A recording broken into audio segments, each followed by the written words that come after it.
Yes, so topic are changing earth. So it means our earth is continuously in the process of change. ठीक है, इस topic का मतलब क्या है, जो हमारी अर्थ है वो क्या है, it is in the continuous process of change. हमेशा इसमें क्या हो रहा है, चेंज हो रहा है.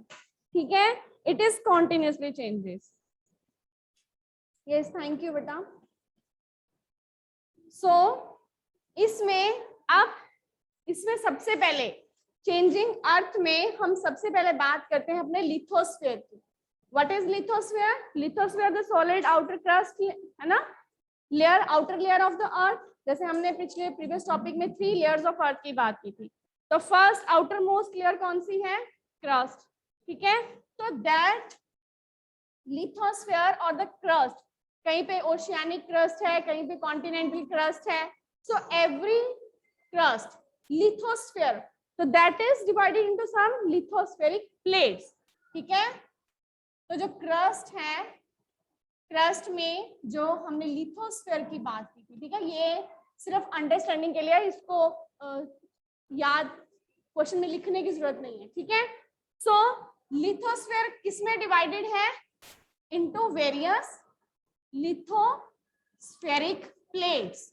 और वो प्लेट्स क्या हैं? They are in continuously moving. ठीक है, this lithosphere is broken into a number of plates. ठीक है, जैसे अलग अलग नंबर ऑफ प्लेट्स हैं, जिसमें कि पूरा ये हमारा जो क्रस्ट का पोर्शन है ये क्या है?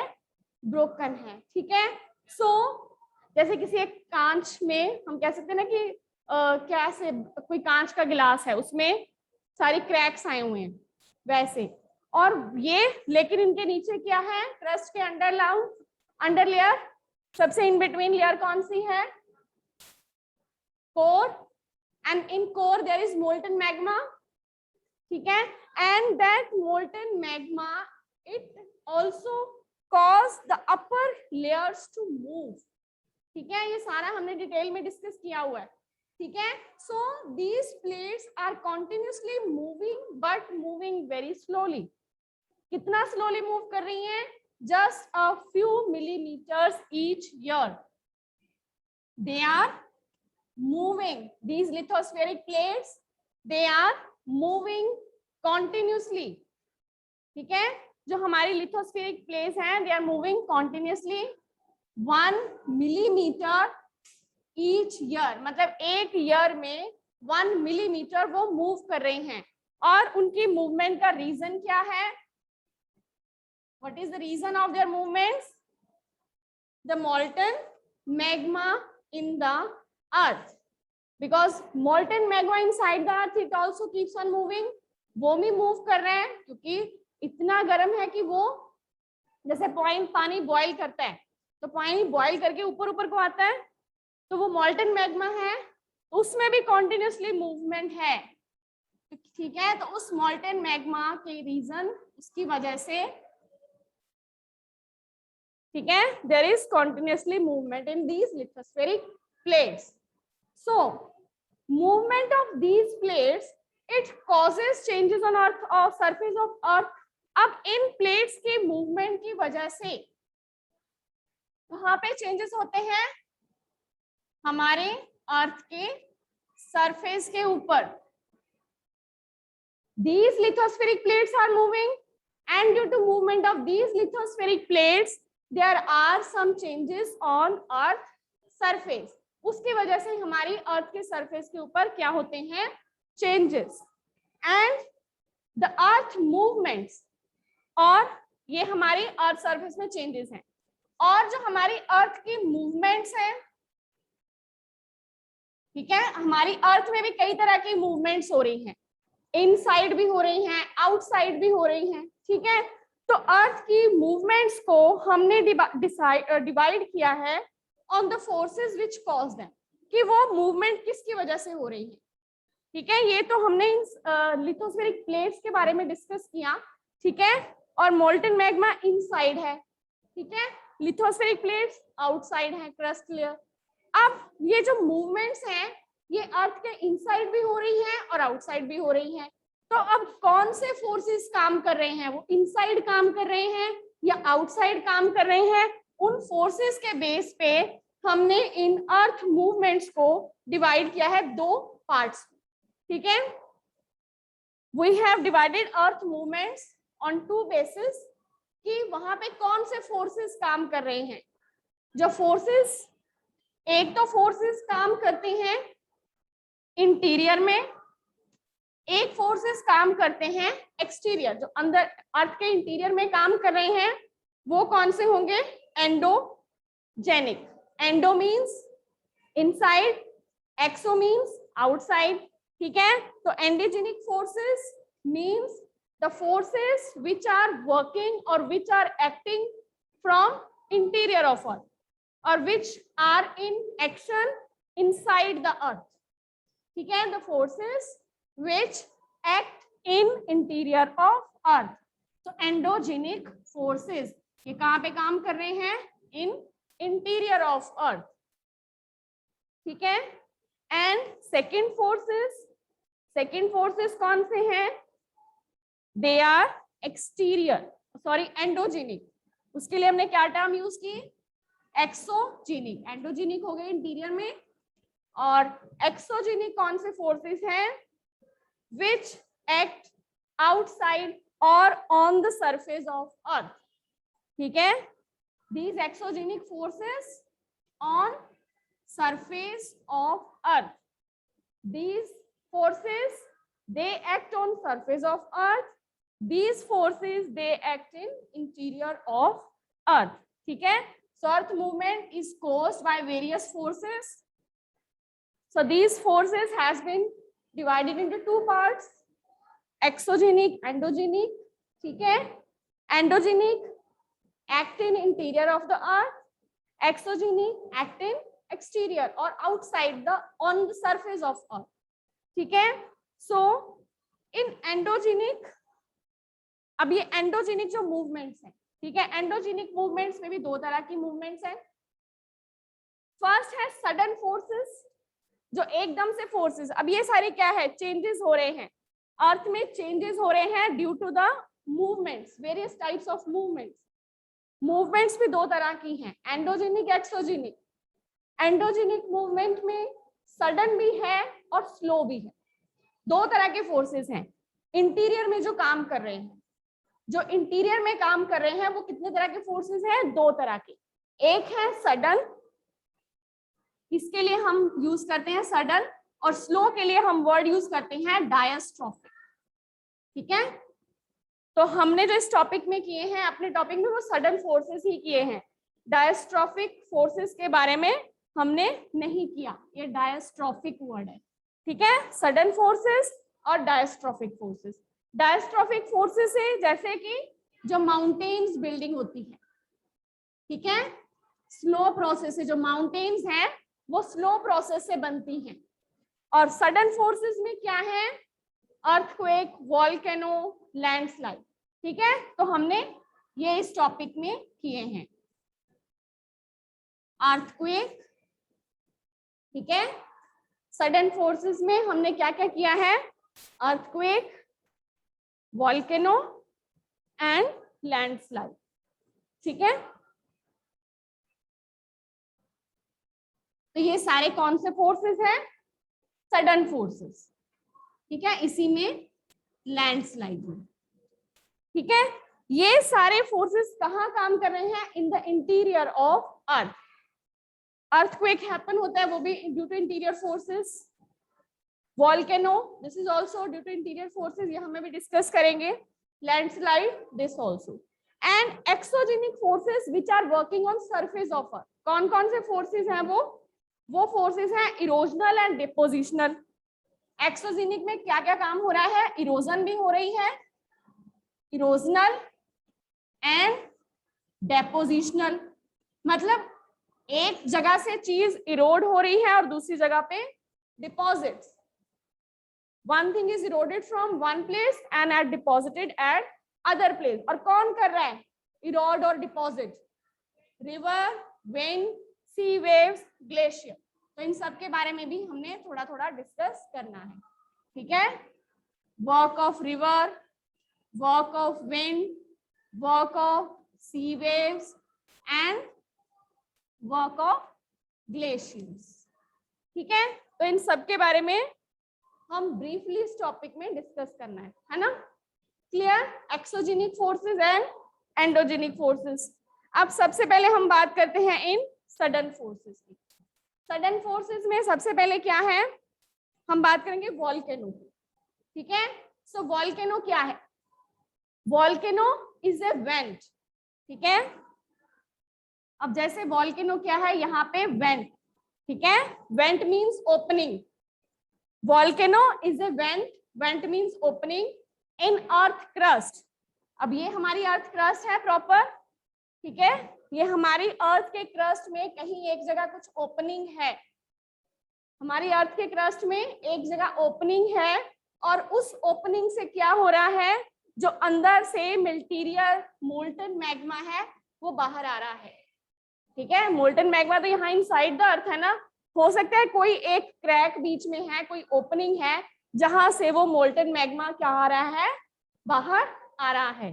So volcano is a vent, volcano is a vent or opening through which the molten magma अंदर है। so molten, ये molten magma ये क्या आ रहा है, it is erupting outside। ठीक है, तो ये क्या आता है, इरप्ट जब बाहर आ जाता है then it becomes lava। ये तो हमने रॉक्स में भी किया था, फॉर्मेशन ऑफ इग्नियस रॉक्स में, है ना। when these lava cools down then it becomes the, कौन सी रॉक्स बनती हैं, igneous rocks। ठीक है, ये क्लियर हो गया sudden movement, what is volcano. ठीक है, देन सेकंड, और मूवमेंट किसकी वजह से होती है इंटीरियर में, कौन से फोर्सेस काम कर रहे हैं, earthquake. So what is earthquake. अब लिथोस्फेरिक प्लेट्स के मूवमेंट करने का एक कारण है when there is sudden earth, sometime earth vibrates. ठीक है, अर्थ क्या करती है, कई बार वाइब्रेट करती है। सो वाइब्रेशन, किसी एक पॉइंट पे वाइब्रेशंस क्या हुई, किसी एक पॉइंट पे वाइब्रेशंस स्टार्ट हुई और वो वाइब्रेशंस मूव करेंगी। ये हमारी अर्थ का ऊपर क्रस्ट एरिया है, अर्थ के नीचे लिथोस्फेरिक प्लेट्स हैं।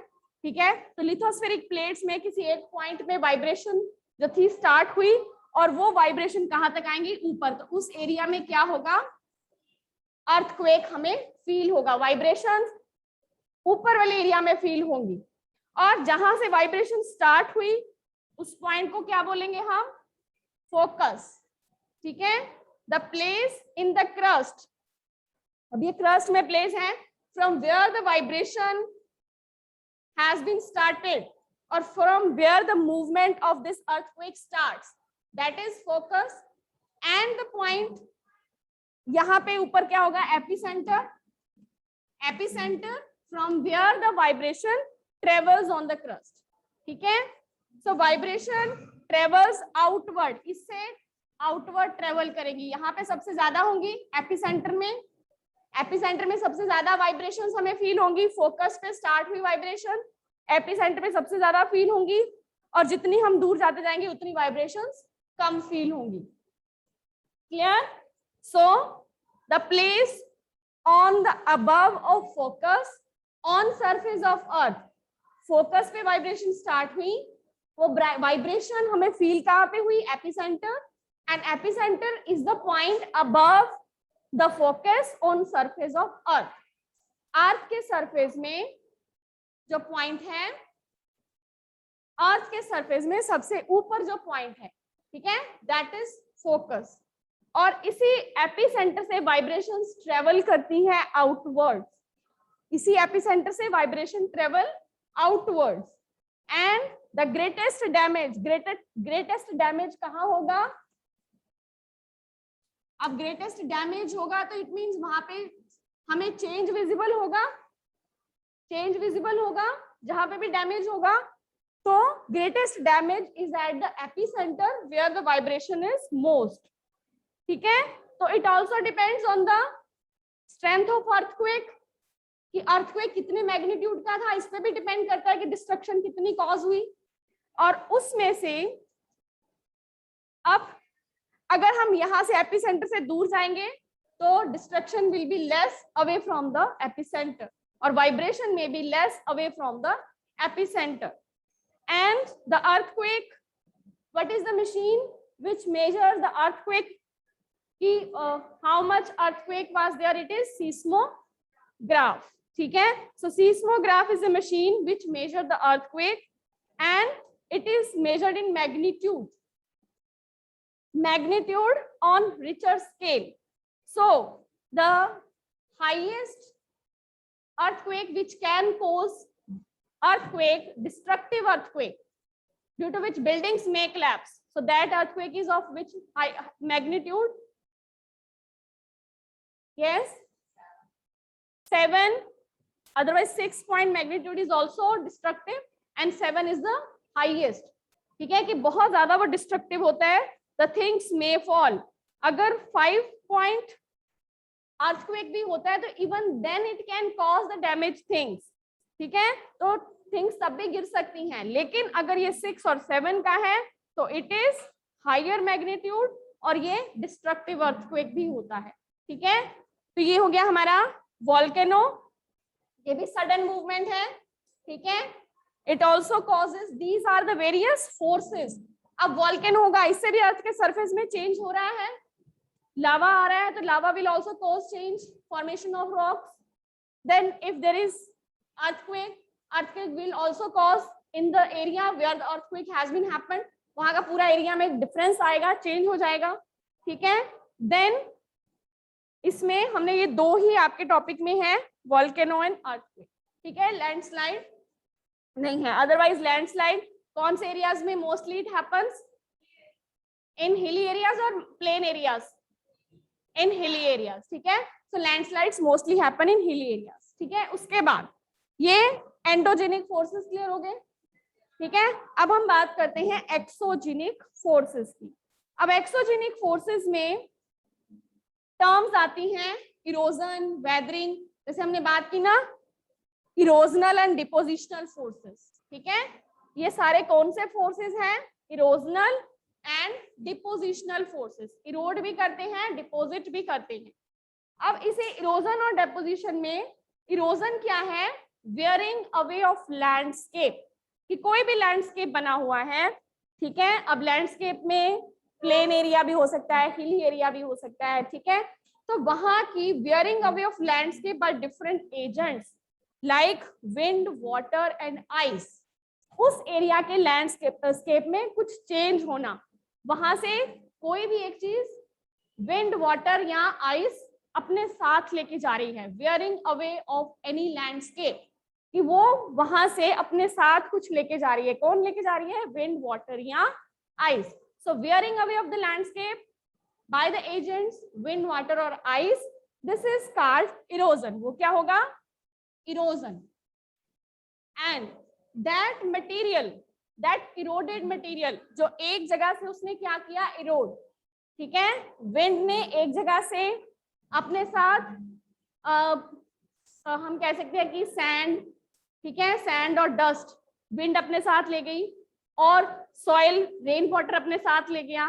तो that is eroded from one place and then it has been deposited at other place.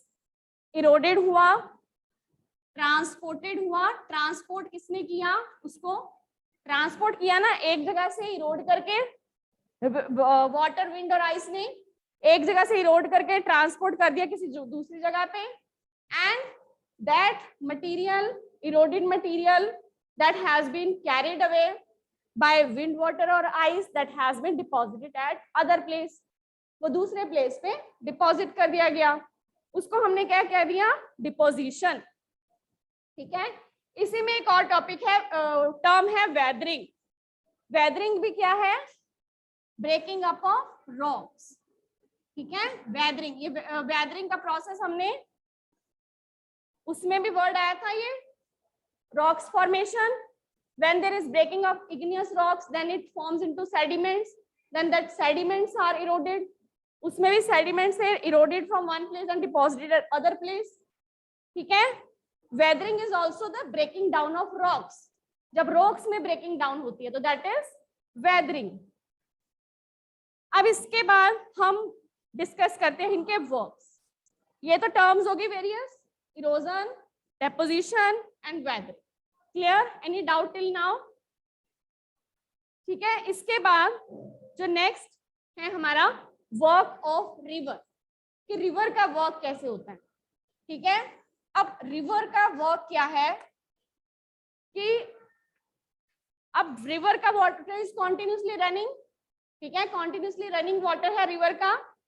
सो एक तो व्हेन रिवर वाटर, जब भी रिवर वाटर किसी स्टीप एंगल से गिरता है, ठीक है, अगर हो सकता है कि वो माउंटेन से आ रही है, ठीक है, यहाँ पे माउंटेन्स है, फिर यहाँ पे थोड़ा प्लेन आ गया, फिर यहाँ पे भी माउंटेन्स है, तो when it falls from a height, तो देन वहां पे क्या होता है, it falls at a steep angle, और जहां से ये गिर रही है वहां पे क्या है, नीचे हार्ड रॉक्स, यहाँ पे हार्ड रॉक्स है, ठीक है, जिनको इरोड करना थोड़ा इजी नहीं है, तो वहां पे it falls from steep angle over very hard rocks, then यहाँ पे क्या बनेगा, false.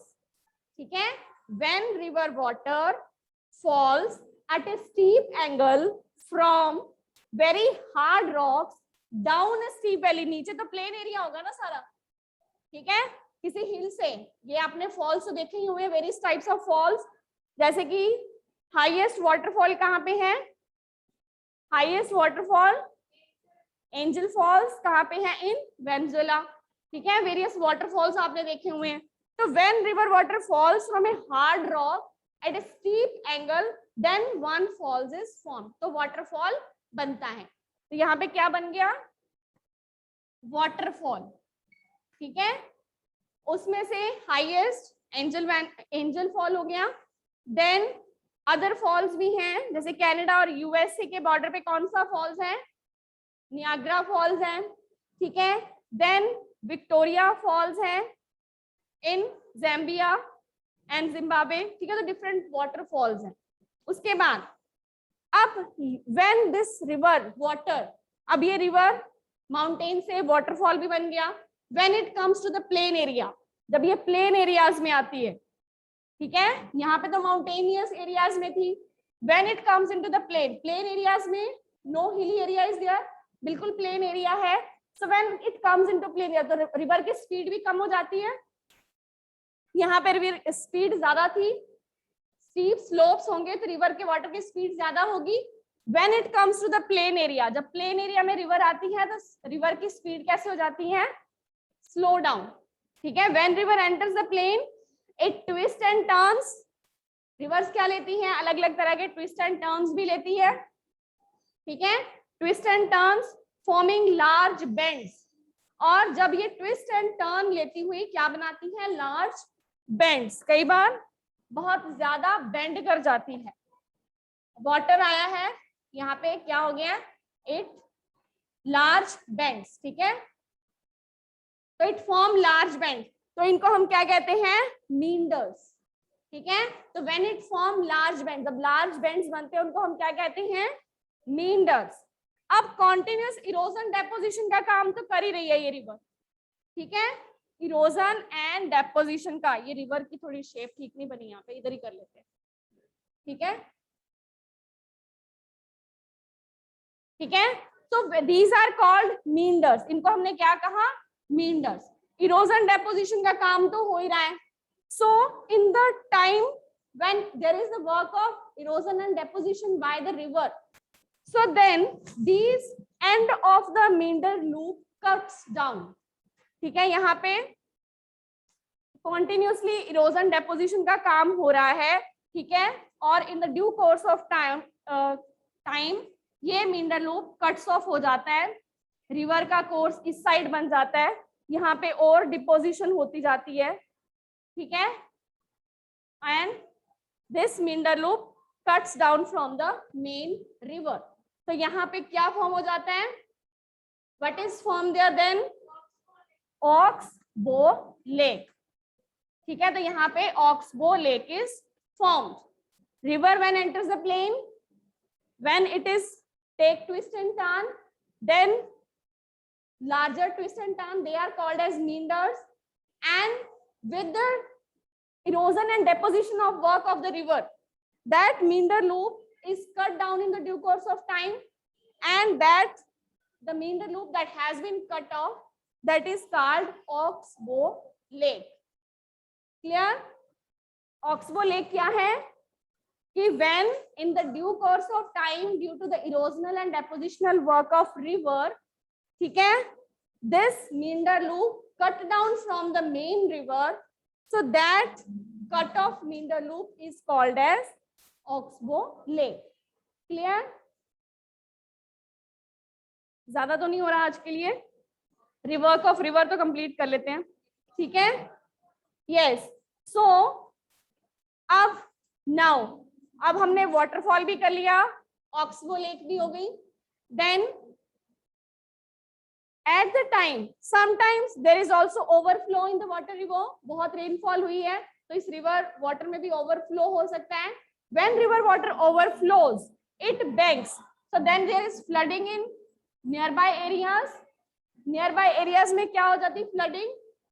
If there is flood in, flood कब होगा? When there is heavy rainfall, there is flooding in nearby bank areas. Bank areas मतलब bank of the rivers, ठीक है, जो रिवर का साइड्स में बैंक्स मतलब किनारे वाले एरियाज हैं. So when these areas they are over flooded, overflows rivers, the banks of the river they are over flooded and they are flooding with water. And when water recedes, जब flood के बाद water वापस चला जाता है, but the sediment that water has brought with it, that sediments had settled down there only, क्योंकि river अपने साथ sediments भी लेके आ रही हैं. River water is also bringing sediments with it.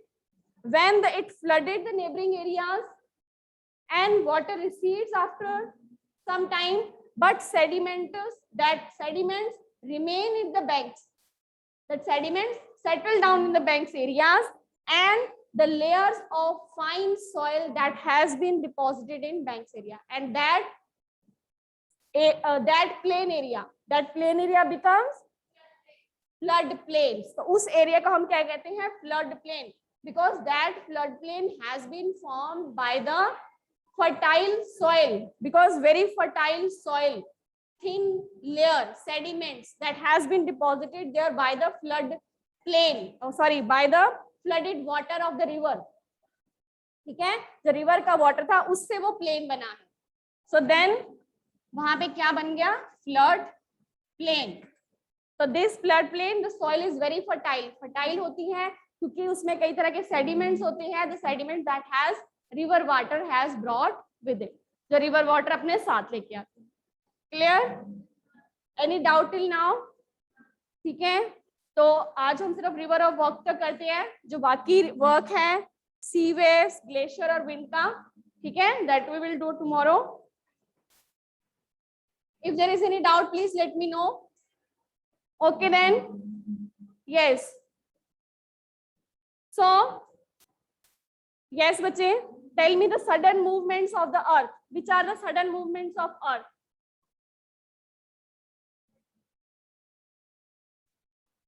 Example of sudden movements of earth. Sudden movements की example.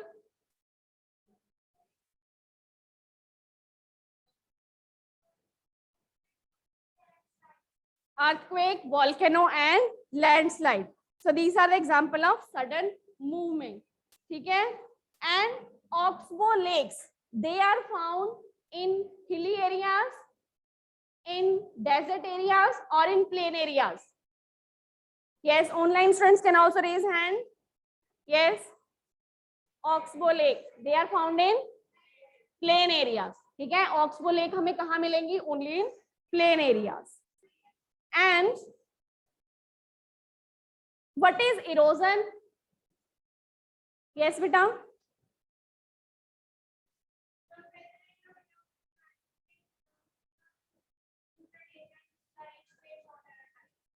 the wearing away of the landscape by different agents. ठीक है, so that is erosion. And Why floodplains are very fertile? Why floodplains are very fertile? Floodplains इतने fertile क्यों होते हैं? Yes. How floodplains are formed? Yes. How fertile soil is there?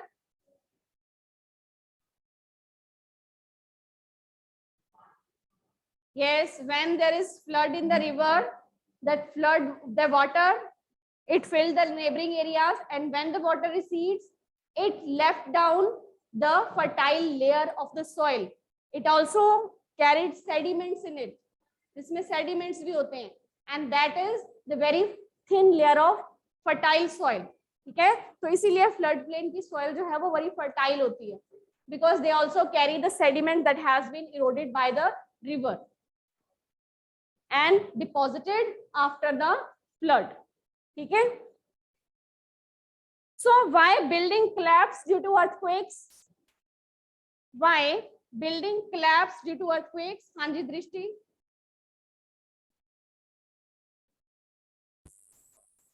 Ma'am, because magnitude is more, so buildings collapse during the earthquake. When earthquake is of high magnitude, ठीक है, the vibrations, they are more on the epicenter, more vibrations can felt at the epicenter, and this earthquake is more destructive. The earthquake of 6 or 7 magnitudes is more destructive, and the buildings may collapse due to it. Clear? Okay. So why do plates move? Why do plates move? Yes. Ma'am, can I tell?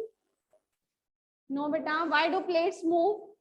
What is the reason of lithospheric plates? Movement of these lithospheric plates due to molten magma inside the earth. Movement of molten magma. सिर्फ molten magma नहीं, movement of molten magma. ठीक है? So revise this topic, beta. We will discuss, continue this topic.